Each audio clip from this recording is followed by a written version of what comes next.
Hey everyone, and welcome. Today, we are going to completely change how you think about the warehouse. Seriously, we need to stop seeing it as just another cost center on a spreadsheet. Instead, we're going to start treating it like a high performance machine.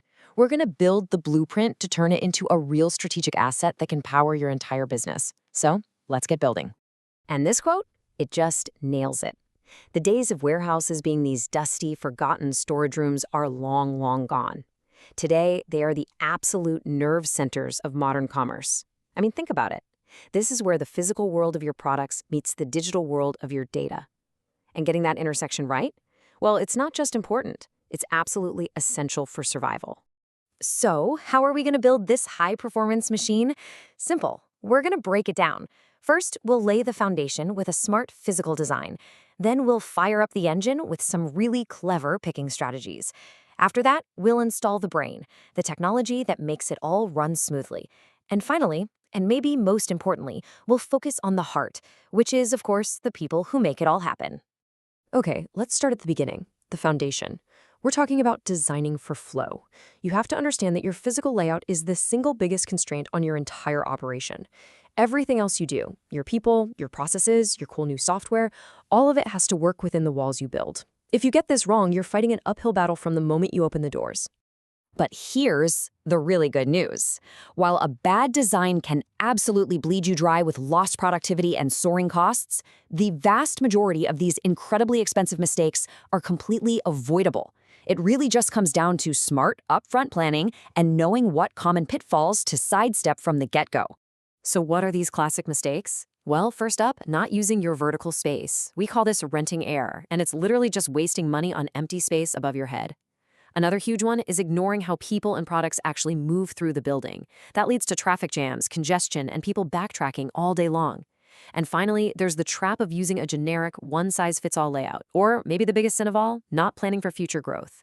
Each one of these is like a hidden tax on your efficiency. The layout you choose basically dictates everything else.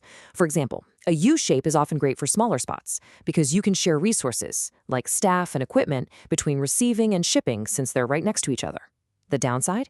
You can get major congestion. Then you have the I-shape, or through flow, which creates this beautiful straight-line path from receiving on one end to shipping on the other. This is a game changer for high-volume operations, and especially for cross-docking. The takeaway here is simple. There's no single right answer. Your design has to be customized for your specific needs. All right, our foundation is solid. Now it's time to fire up the engine of the warehouse, your picking strategy.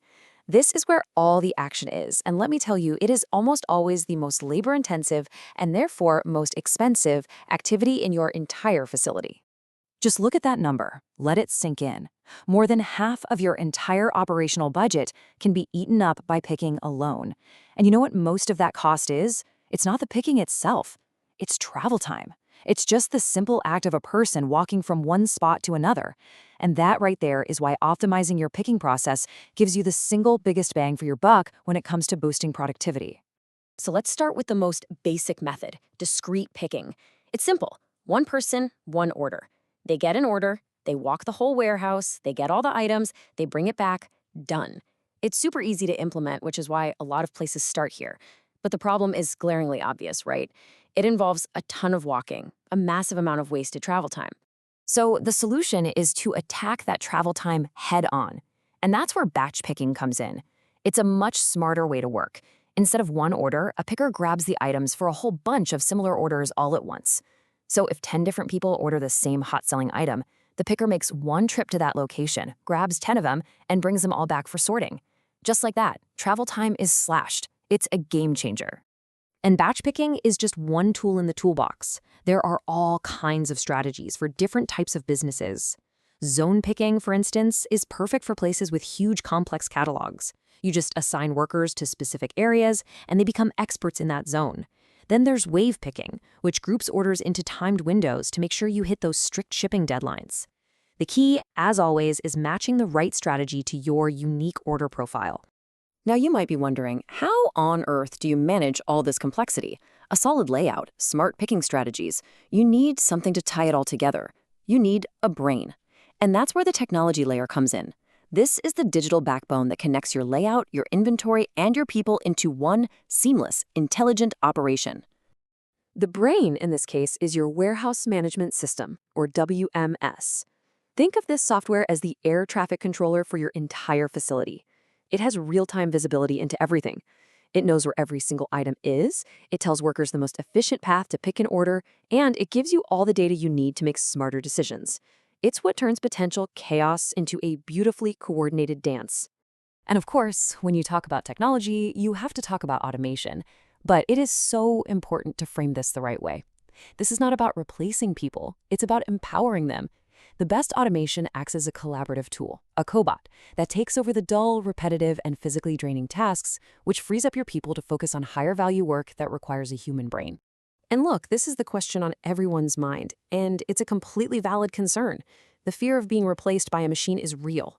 But what we see time and time again in successful companies is that automation often creates a better, safer, and more engaging work environment.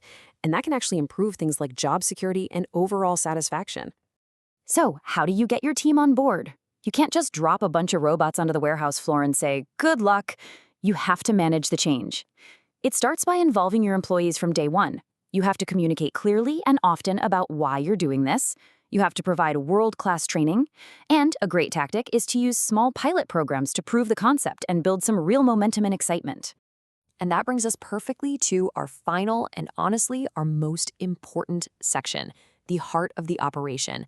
Because you can have the best layout, the smartest software, the coolest robots, but at the end of the day, your people are still your most critical, your most flexible, and your most valuable asset, period. And because they're so valuable, we have a deep responsibility to protect them. Let's be real, warehouse work is physically demanding. That number you see, 3.8, that's the rate of serious, recordable injuries for every 100 full-time workers in a single year. And these are not just stats on a page. These are people's health, their livelihoods, and every injury leads to lost workdays that hurt the entire operation. The solution is ergonomics, which is really just a fancy way of saying we need to design the job to fit the worker, not the other way around. And we're talking about simple but incredibly powerful changes. Things like keeping tasks in the power zone, that's the area between your chest and your knees, to reduce bending and reaching. Using adjustable tables, providing comfortable equipment, and, crucially, creating a culture where people feel safe reporting discomfort early, before it turns into a serious injury. And please, just listen to this. This is the real human impact of getting it right. This is from a picker at Staples Canada, after they brought in collaborative robots. She said, "The bot has changed my life. The technology didn't take her job. It liberated her from the most physically punishing part of it, which allowed her to concentrate and just be better at her job." And the numbers? Oh, the numbers absolutely prove it. At Staples, this human-centered approach to automation led to safety incidents dropping to 0. Productivity, measured in units per hour, almost doubled, and the average shift was cut from a grueling 13 hours down to a standard 8. This is the ultimate win-win, a healthier, happier team that is also wildly more productive. So we're going to end with this question for you to think about. Is your warehouse just a cost center, a necessary evil, or is it a competitive advantage? By bringing together a smart foundation, an efficient engine, an intelligent brain, and a healthy, valued heart, you really can transform your warehouse from a line item on a budget into a powerful weapon that drives speed, accuracy, and growth for your entire company. So, what are you going to build?